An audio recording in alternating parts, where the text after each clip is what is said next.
They said a red sky means trouble. I learned the truth the night the clouds smoldered like coals, and the man with wings stepped out of the wind to ask me if I wanted to live.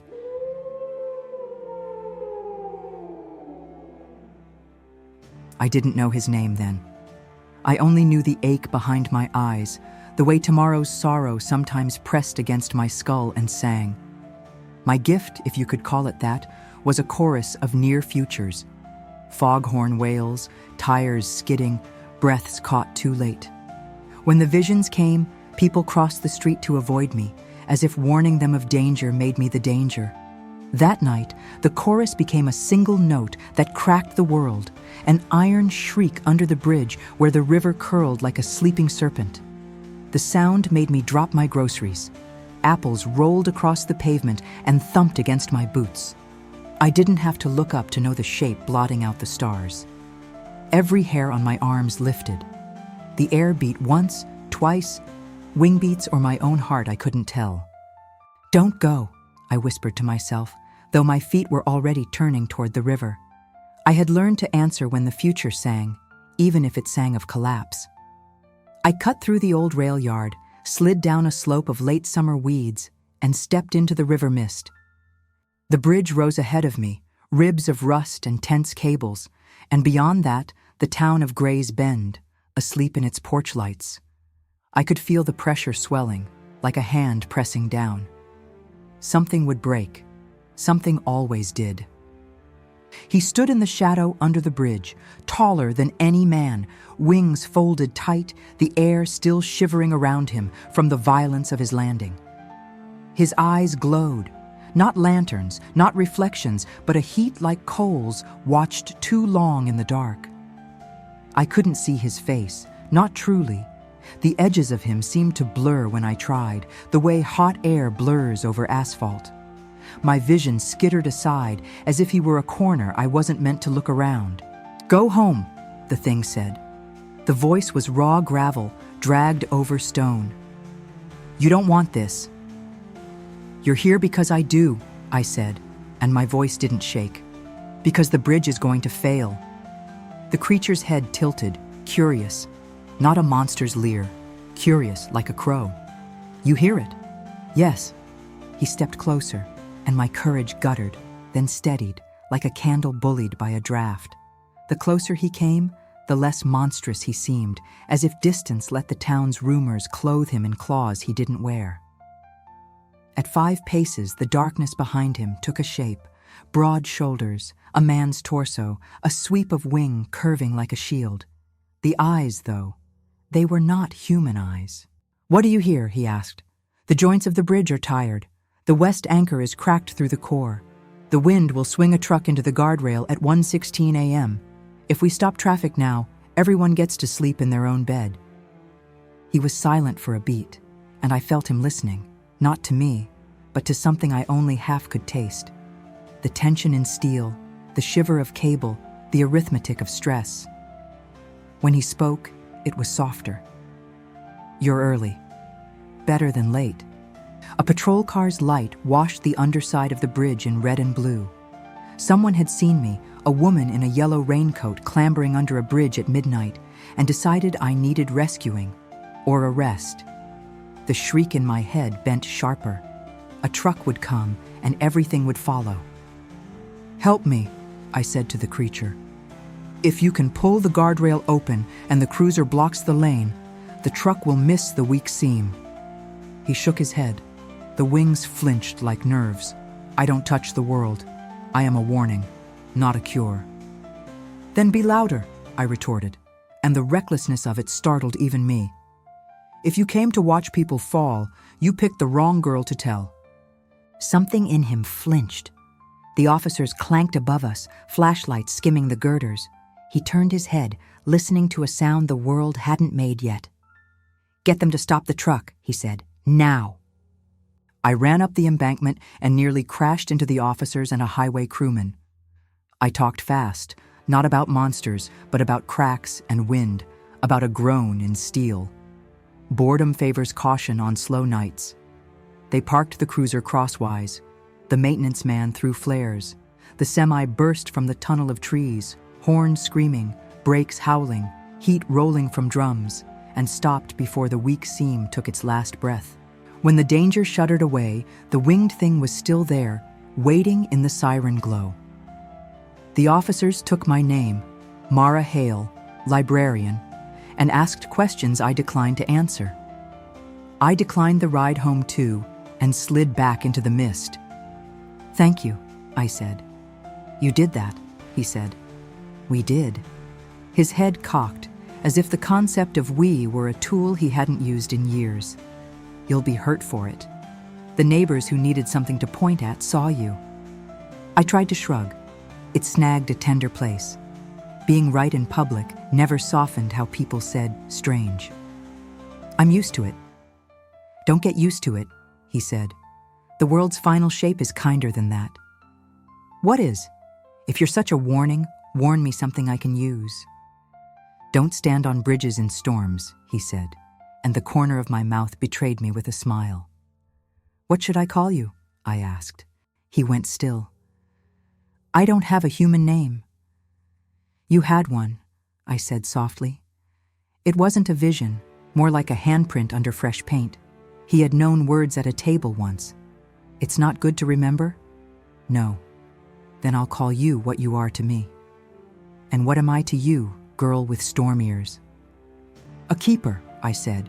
"You keep the line between what breaks and what we save."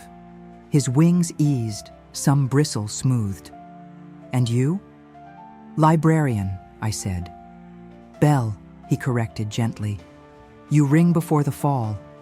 He tilted his head toward the span above. "Be wary, Bell. The strain we prevented will hunt for another home."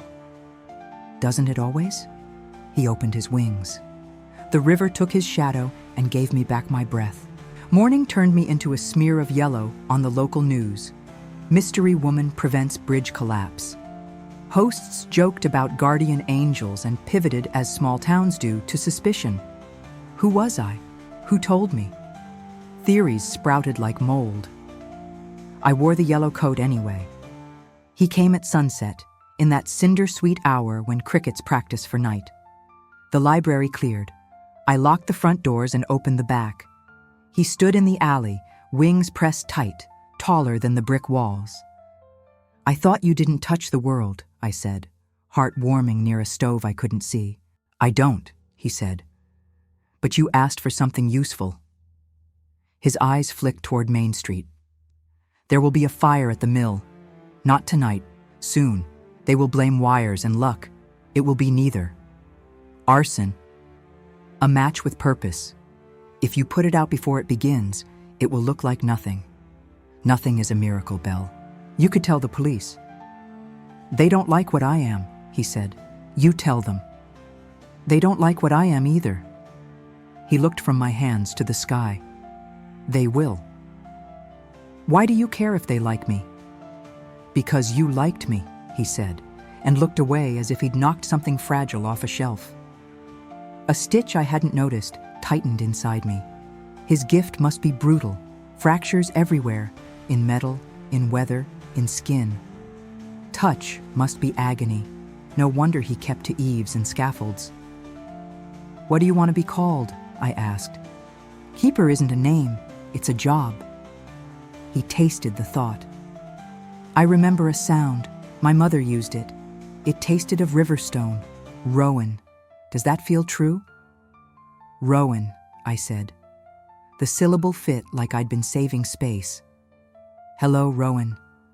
We planned the mill. My warnings were generous but messy. His senses were precise but quiet. Together we walked the fence, ears against the future. We found a soft lock on the east door, fuel drums that should have been empty, rags that would mouth flame.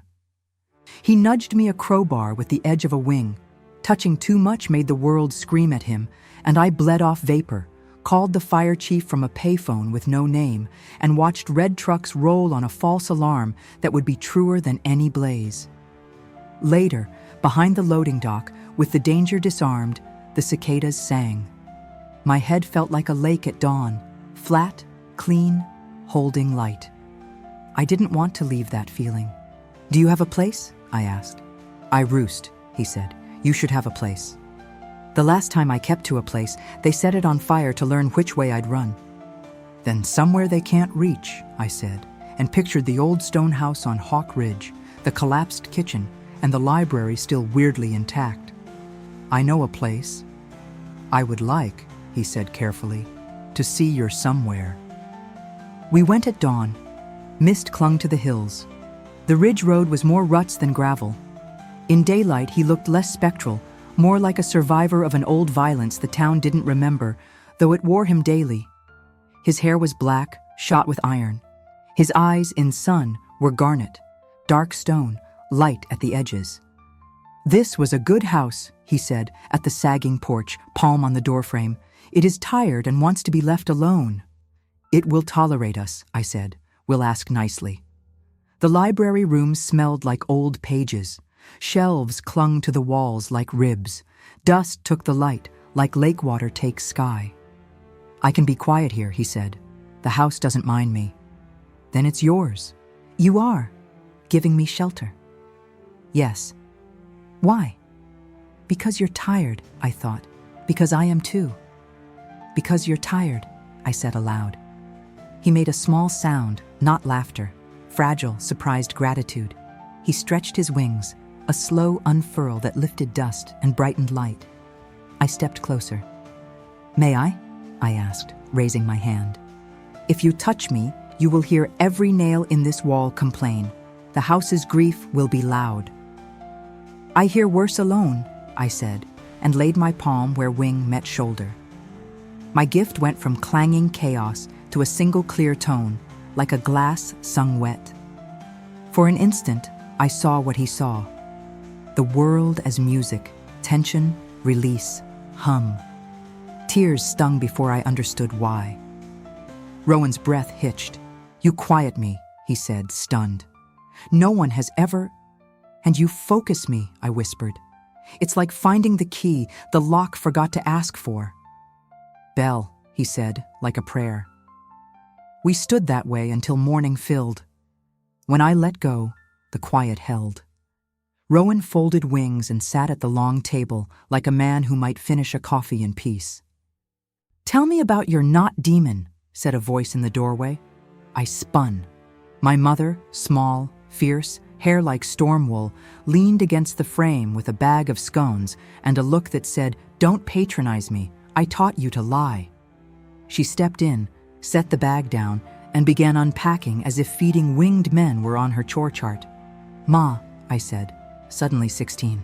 I raised a child who hears disasters before they start, she said, handing Rowan half a scone, which he examined like a trap. I knew it would end with someone extraordinary in a ruined house. Do you eat? I can, he said. Then do, she ordered.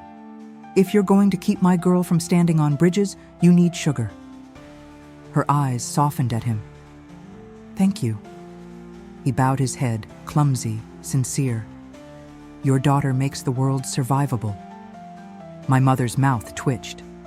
Approval tucked itself like another scone into her bag. Be careful, she said, looking between us. The town doesn't like being saved by stories, but I'll bake for any man who helps her come home alive. She squeezed my shoulder and left us with dust motes and the trembling possibility of a life. We built one, clumsy at first. Rowan learned the hours the town was quiet enough for him to move in daylight. I learned how to translate warnings into tasks without sounding like a prophet. People came to trust the librarian who knew inspection schedules, the woman who always had spare batteries and checked smoke alarms like a hobby. They did not know about the winged man sleeping in the stone house, and it wasn't their business. Work came in pulses. A school bus tire wore thin. Rowan felt the dry rot across a field. I bribed the mechanic with cookies to look. A quarry blast was mistimed. I happened to stop by the foreman with coffee and a story about dust and asthma that bought an hour.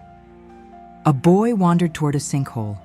Rowan smelled the air shift and led me through bramble to the exact wrong place we needed to reach before the earth did. He didn't carry the boy. He didn't lift people. But he crouched nearby while I coaxed the kid back with the voice my mother used on stray cats. When we dropped him home, Rowan stood in the shadow of a maple and watched relief wash a porch like August rain. At night, we returned to the stone house and learned each other. Not just kisses, though there were kisses, careful and then less so, but the ordinary learning. Rowan liked coffee if I put in enough sugar to offend saints. He loved maps and the way rivers insisted on their path. He hated the sound of tearing fabric. It made the world tighten. He always asked with his eyes before he touched me, because touch had been trespass for him and he wanted me to draw the borders. We were two odd instruments that had finally found the band we were written for. Gossip didn't stop. It changed temperature. The same mouths that called me strange began to say useful. It made a difference and didn't. Some nights, the ache behind my eyes returned, the sense of a road ahead that bent too sharply and wouldn't warn. On those nights, Rowan wrapped his wings around us, the static muted, and I slept like sleep was allowed. Then the weather report said, system, that bland word that hides teeth. Gray's Bend had seen storms. We stocked batteries, filled the tub, and texted my mother to come up the ridge. Rowan paced the stone house like a caged gust. His eyes went darker than I'd seen. It's not just a storm, he said. What else? The river will take back what it remembers. The bridge wants to keep its promise from that first night. They repaired the joint. The joint was one story. The foundation is another. I heard it then, a low hum bending up my throat. Not a single shriek, but a braided thing. Water rising, soil slipping. A choice made a mile away that would arrive at our door like a script reading itself. Rowan gripped the doorframe. Rowan? The town will go to the bridge, he said hoarsely. To film, to be brave. The weight? He winced, overwhelmed. I can't hold it all in my head. Then we don't, I said, brisk because I had to be. We break it into pieces. I grabbed the yellow coat and the bullhorn from the emergency closet. The library donated it after a safety fair. You call the power company. Have them kill the south feeder lines before the poles go. I'll run main and turn folks away from the river. He nodded.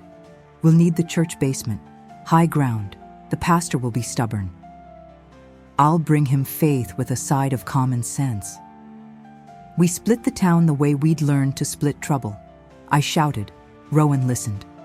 I told better angels they'd regret being famous for the wrong reason. Rowan told me where the ground softened and the river licked too high. Sirens started. Rain grew teeth. My mother arrived with 3 casseroles and a stare that sent the pastor's feet toward the basement when words didn't. And still the river rose. I felt the moment break, a pianist's bar line under fingers, standing on the church steps under an umbrella the wind hated, while Rowan stood at the guardrail, a silhouette cut from the storm. The bridge shuddered. People clustered on the far bank, too many, phones aloft like offerings. Rowan, I shouted. What do you need? He snapped toward me, eyes flaring. You, he said. I ran, sliding past half-parked cars and men arguing with the sky. I reached the guardrail, breath burning. Tell me where it fails first, he said, and pulled me under his wing. Rain softened to a drum on membrane. I shut my eyes and listened. The hum rose, tore, tilted. The crack would run from the south pylon to the third span, then leap to the far bank where the crowd bowed the rail. There, I pointed. The third span. No, the bolt beside the second lamppost. Rowan, if you can. I am not God, he said, a wild laugh in a hurricane. I didn't ask God, I said. I asked you. He leapt. His flight wasn't a bird's. It was a conversation with air. He beat once and the wind slid. He banked and the rain stuttered. He hovered over the lamppost and screamed. Not words, a warning in his oldest language, the one that makes deer freeze and men reconsider. Heads snapped up, phones lowered, people flinched from the edge. The rail unbowed an inch. Again, I bellowed. He did, and the church bell behind me, someone had found the rope, picked up his cry and braided it. turning one creature's alarm into a village's. Ushers with bright umbrellas herded folks uphill. The pastor prayed with his hands and his whole body, and for once I didn't mind. We moved them, not all at once, but enough. The bridge groaned. The bolt screamed surrender. The second span slid a palm into the river's hungry mouth. It broke the way tired things do, all at once. Rowan hit the road beside me hard enough to make the pavement jump. He grabbed the rail and hissed, not in fear, but pain. Torn membrane bled a thin, dark line that the rain licked away. "Hey," I said, steadying him as the span dropped like a curtain. "Hey, with me." He swayed, eyes dimming, then steadied on my voice like it was a handrail. "They're away," he said, checking the bank. "Good. Good," I echoed, nearly laughing, nearly crying. People who would have been on that span 10 minutes before were now high on the hill, watching disaster from the safe end of a story we'd bent. A hush moved across the river.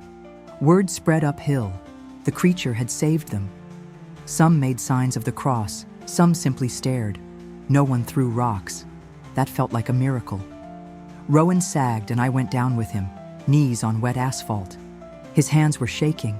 Not fear, overload.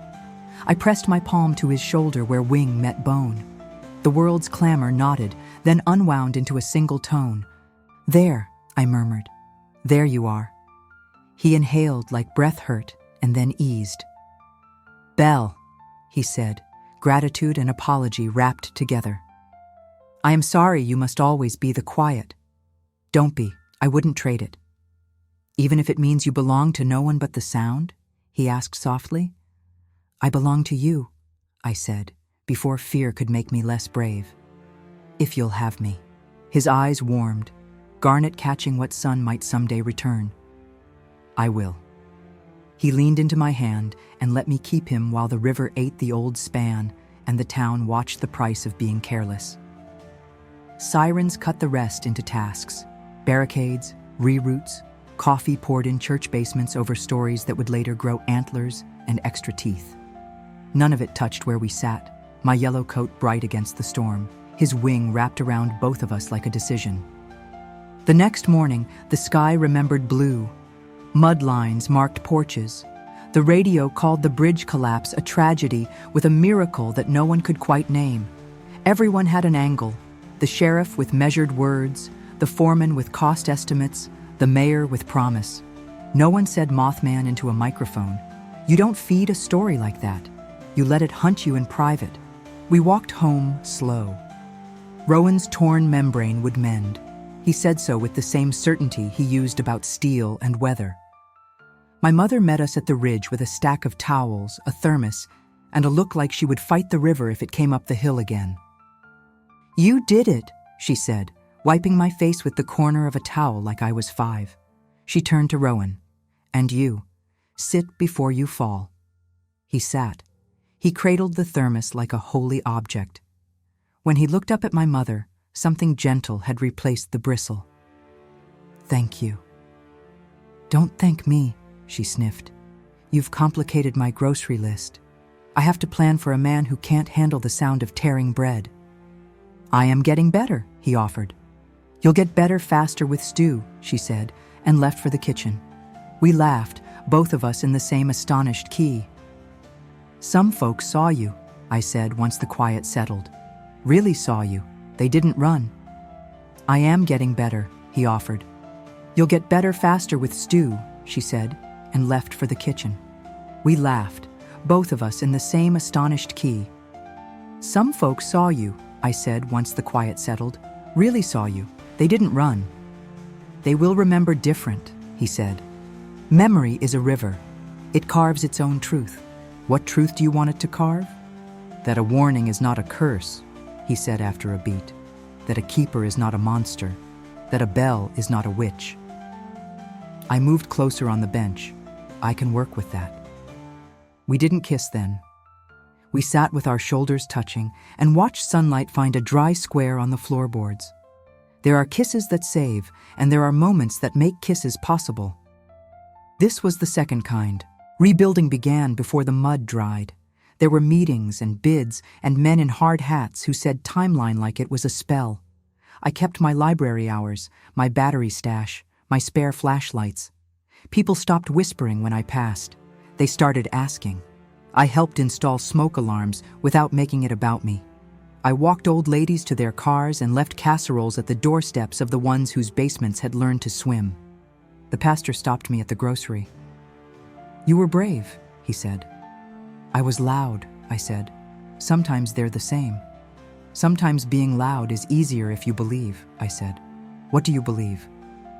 "That warnings can be love," I said, and watched him hold the thought like a smooth stone. Word of the winged man remained Sunday gossip and Tuesday denial. Teens posted blurry photos and got likes. Hunters told cousin of a friend stories. My mother brought bread to the stone house wrapped tight so it wouldn't tear loud, and Rowan learned to slice it with a serrated knife that didn't scream. We found a rhythm again. It wasn't quiet, it was ours. One night in late autumn, when the hills wore their copper and the river behaved, we climbed the ridge above the stone house to where the old fire tower skeletoned the sky. The wind up there smelled like coins. Rowan stood on the lowest platform, wings tucked, the whole county spread like a quilt below. "You ever miss it?" I asked. "What?" "Whatever you were before." He thought for a long time. "I remember less than the shape of absence," he said. "A table. A name that was not a sound but an obligation. Hands that loved me, and a fear I would become a thing the hands could not hold." He looked at me. "I did become that thing, and yet the hands I imagined were not yours." "Do you want to be different?" I asked. "If there were a way?" "Different how?" "Human," I said, and felt the boldness of it. He turned it over. "I am not the opposite of human now. I am another word.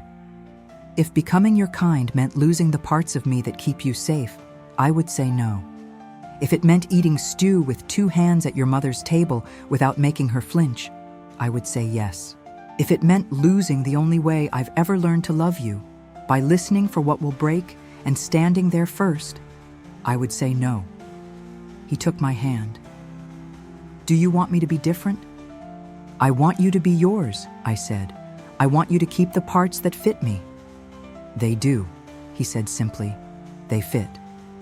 We stood with our foreheads touching, the oldest bridge in the world, the kind made from 2 people, holding against a wind that hadn't learned our names. The new bridge went up in bright pieces and speeches about progress. It gleamed. Committees sent me schedules and asked for input, with a politeness that would have offended me 6 months earlier and now, somehow, made me laugh. I signed off on guardrails and emergency call boxes like a woman who'd learned to pick her fights and win them. On a clear afternoon, as crews tightened the last bolts, Rowan and I watched from the ridge. He was calm. "It will hold," he said. "Good," I said. "I'd hate to have to shout at you to be louder again." He slid me a look. "You never shout at me. You shout the way a lighthouse shouts, toward the rocks. You make it sound romantic." "It is," he said. Later, as dusk gathered in the valleys, a car eased up the ridge road and parked in the weeds. The sheriff got out, alone, palms visible. He stood 20 paces off, eyes on me. "Ms. Hale," he said, "I owe you an apology." "That's a first," I said, not unkindly. "I said on camera that we couldn't confirm anything," he said. And then I heard my boy, who works the radio desk, telling his friend that some folks saw an angel. I don't think that's the word. But I think the thing that stood at that rail saved this county a row of funerals. He cut his eyes to where Rowan stood, half in shadow, whole in himself. "I won't put my men on him. There'll be no hunt, not from me." I felt Rowan go very still beside me. "Thank you," I said. "I'm also not going to stand by if he hurts someone," the sheriff added, as if fairness were a coat he had to wear, even when it chafed. "That seems reasonable," I said. "He won't." The sheriff nodded, tipped 2 fingers off his brow at us both, and left. The car's taillights fell away down the hill. Am I a secret still? Rowan asked, voice small. You're a neighbor, I said. The kind towns keep without looking too hard. That is bearable. It's a start, I said, and starts are sacred. Winter set its teeth. The stone house stayed warm by stubbornness and the old iron stove we wrestled into service. My mother taught Rowan to play cards. He learned to lose on purpose to make her cackle and then learned not to because she caught on and liked winning straight better. He helped me set up a shelf of disaster prep kits at the library, flashlights and blankets and radios, so folks could borrow safety like they borrowed novels. He labeled things in blocky, careful letters that made the children stare and then smile and then forget. We set up a cot for emergencies at the church basement and found coats for men who'd outgrown pride. We put smoke alarms in places that had only vows. We made a town a little harder to break. On a night when the cold was the kind that sings in your teeth, I woke to my gift humming thin and high. It wasn't the river, it wasn't steel. It was a house down on Orchard, the one with the pretty porch and the bad outlet in the nursery. I was on my feet before the hum finished saying fire. Rowan, I said, already pulling on boots. The O'Donnells. He was up, coat thrown on, wings tucked under it as best he could. We didn't take the truck. Roads were ice and we were faster in the air and on foot. He ran with me to the ridge's lip, scooped me without warning, my breath stalled, and launched. He doesn't carry people, I'd told myself 100 times. He carried me. The world snapped into cold and height and the honest work of wind. He flew low, hugging treetops, a black line slipping down a white page. We landed half a block away. Smoke crawled from the eaves. Lights were out. I hammered the door, hollered names, battered shoulder against wood, and then I was inside, and it was heat and black, and the simplest kind of fear. Rowan didn't come in. He can't. The noise of a burning house would kill him. He stood in the doorway, hands braced, and listened hard enough to map the floor. Left, he shouted over the roar, voice a rope. 3 steps, then down. The hall bows. Don't trust the middle. The nursery is the room with the window that doesn't stick. The latch is loose on the left. I trusted him. I went left 3 steps, down, skirted the bow, found the window with the stubborn latch that for once wasn't stubborn, gathered a sleeping infant and a screaming toddler and a mother who didn't know which way was the door. I handed them one by one to Rowan, who pulled them into cold and air and pushed new breath into them with lungs made for storms. 3 more trips, the father last, half conscious. Sirens finally, a block too late, and just in time. When it was over, when the O'Donnells' porch crackled but the people on it breathed, the mother grabbed my coat and sobbed into it until the fabric went slick with tears and melted frost. You're okay, I said, which was stupid, because nothing about their night was okay. You're okay now. She lifted her head. Her eyes slid to the man behind me, the one the town wasn't ready to name. She didn't flinch. She touched his sleeve like a saint touches a relic. Thank you, she said, and meant both of us. Rowan ducked his head, a man who'd finally been called to the table and didn't know which fork to use. We walked home as dawn learned pink. He kept his hand in mine, like he had discovered hands were not always instruments of pain. When the stone house took us in and the stove agreed to live, we stood in the library with our coats steaming. You carried me, I said. I did, he said. It wasn't wise. It was love. He considered that like a new tool. Yes, he said, it was. Spring took its time, and then came all at once, as if the hills had been catching their breath since the storm. The new bridge opened with ceremonies and the kind of ribbon that looks pretty in photos. The river behaved. We learned the difference between peace and quiet, and found we preferred the first. On an evening soft as bread, I stood in the Stonehouse's library, shelving a box of books my mother claimed she didn't need, and Rowan came in from the porch with the look that meant he'd listened to something I would want to know. What? I asked. The sheriff called the state, he said. They're closing the quarry on Sundays. They said it's for safety reviews. It is also because you told him stories about dust and asthma until he could see his own breath. I'm very persuasive, I said. You are a bell, he corrected, smiling. And you're my keeper. He crossed the room and slid his hands around my waist with the care of a craftsman setting a keystone. Then let me keep, he said, voice low. Keep, I said, and did not feel caged. We kissed the way people do when they've already made a life and are simply acknowledging the contract. Soft first, and then real. He knew how to ask with his eyes. I knew how to answer. When we finally sat at the long table, dust drifting like something holy, he traced the wood grain with one finger. I used to think the world wanted me only as a warning, he said. Stand here, frighten them away from the edge, disappear. It felt like being used properly and still being used. He lifted his gaze. With you, I am also a man. Not instead, also. You're both, I said. That's what fits. He nodded. I will always hear what will break, Mara. I cannot pretend otherwise. And I will always hear how it begins, I said. We will stand where it meets. He breathed out, and the room seemed to agree with us. Outside, crickets tried their first summer songs. The river moved past its ruined memory and its bright repair. The town, imperfect and loud and learning, found a story it could live with. A librarian who knew when to be noisy, a winged man who was not a demon, a storm that didn't get to be the final author. I slid my hand into his. He folded his fingers around it like a promise that had been waiting for the right voice to be spoken in. Rowan, I said. Yes, Belle. Welcome home.